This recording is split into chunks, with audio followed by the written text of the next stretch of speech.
As we enter week 30, the Southeast Asian capital architecture is displaying immense relative strength against a backdrop of sweeping global equity volatility. While intense regulatory scrutiny and capital expenditure anxieties have sent global chip hardware indices into a sudden tailspin, hammering technology-dependent hubs like Tokyo and Taipei, the Singapore exchange has emerged as an institutional safe haven. The Straits Times Index has continued its historic multi-month advance, consolidating firmly at the 5,509.43 mark. This capital resilience is structurally anchored by two distinct macro pillars. First, the Ministry of Trade and Industry recently confirmed that Singapore's Q2 2026 GDP expanded by a robust 5.7% year-on-year, handily outpacing institutional Bloomberg consensus estimates of 5.5%. While domestic manufacturing fields are absorbing shifts in electronics demand, the underlying wealth infrastructure of the Republic is pulling in massive, continuous capital inflows from cross-border asset managers seeking geopolitical neutrality.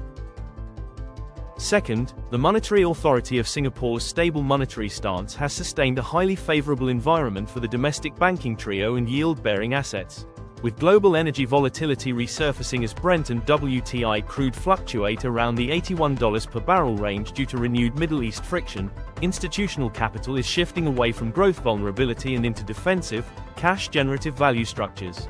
For week 30, the strategic playbook is clear. Accumulate premium Singapore assets on localized technical backtests before the upcoming Q2 corporate reporting cycle shifts into high gear.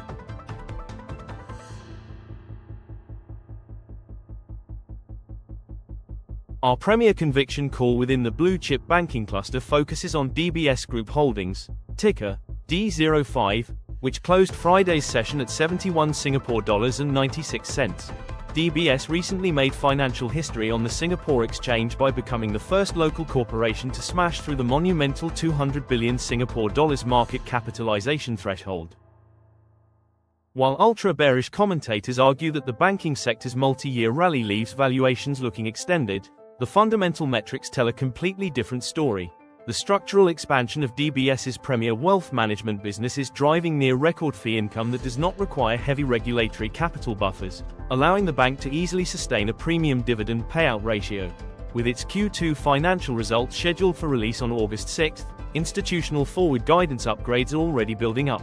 We are looking to systematically accumulate long positions on any minor technical retracement into the 70 Singapore dollars and 50 cents to 71 Singapore dollars and 50 cents price band.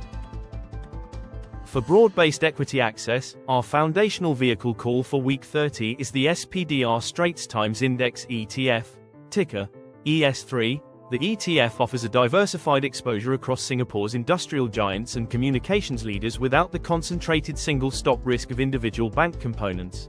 As the global macro environment forces fund managers to execute sector rotation strategies out of technology over concentration, capital flows into high-dividend, stable large-cap indexes like the STI are accelerating.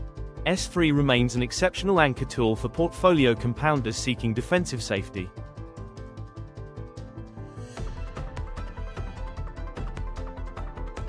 Turning our attention to the defensive real estate sector, our top income pick for week 30 is CapitaLand Integrated Commercial Trust, ticker C38U, which finished the trading week at 2 Singapore dollars and 47 cents. C38U's premier portfolio of prime retail assets and institutional-grade commercial offices across Singapore has demonstrated excellent operational resilience. The underlying fundamental catalyst driving our interest is C38U's optimized occupancy rate metrics and strong rental reversions, which are successfully counteracting the structural distribution pressures felt by smaller, highly leveraged subsectors. As market interest rates settle into a more predictable macro band, large-scale institutional REITs with ironclad balance sheets are beginning to experience aggressive valuation re-ratings. C38U represents a highly defensive income pick with a reliable distribution profile, making it a stellar tactical accumulation play. Alongside commercial assets, we are tracking United Overseas Bank, ticker U11, at 42 Singapore dollars and 47 cents as an additional cash flow vehicle. U11's aggressive core banking expansion into key ASEAN markets provides a highly complementary geographical growth tailwind alongside Singapore's defensive safety net. Backed by a powerful common equity Tier 1 ratio of 15.2%, U11 possesses defensive capital buffers that ensure dividend sustainability even during periods of global credit contraction, making it a top-tier target for strategic accumulation.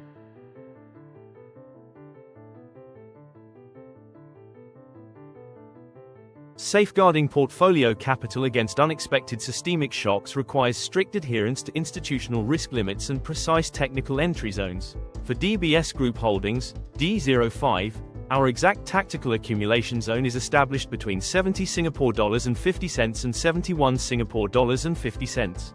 A definitive daily close below the key support area at 68 Singapore dollars will entirely invalidate our near-term macro trade, triggering our stop-loss protocol, while our upside price objective is set at 76 Singapore dollars. For CapitaLand Integrated Commercial Trust, C38U, strategic positions should be systematically scaled into within the 2 Singapore dollars and 42 cents to 2 Singapore dollars and 47 cents zone.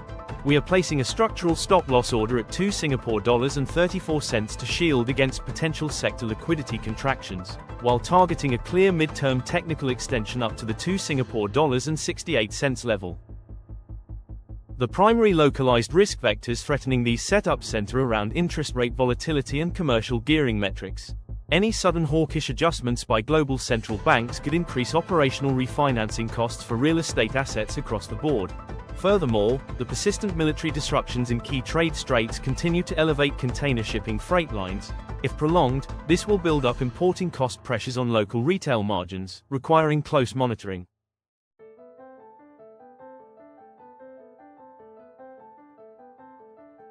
The upcoming 5-day session for Week 30 will feature vital macroeconomic markers and corporate calendar dates that will shape near-term price discovery on the SGX. On the macro calendar, institutional attention will lock onto the Monetary Authority of Singapore's upcoming industrial production indexes alongside June CPI data releases, providing critical clues regarding the domestic economic runway heading into the second half of the year. Simultaneously, the corporate calendar is entering a vital phase. A series of key real estate investment trusts are slated to drop their mid-year financial disclosures and operational updates early in the week, setting the exact tone for SREIT yield spreads. Furthermore, institutional capital will be closely monitoring corporate filings on the SGX to track net institutional buy-sell changes following recent global market shifts. Make sure your position sizes are adjusted to handle potential volatility, ensure your risk parameters are strictly locked down, and stay tuned to Global Macro Pulse for ongoing daily coverage. We will see you in the next market session.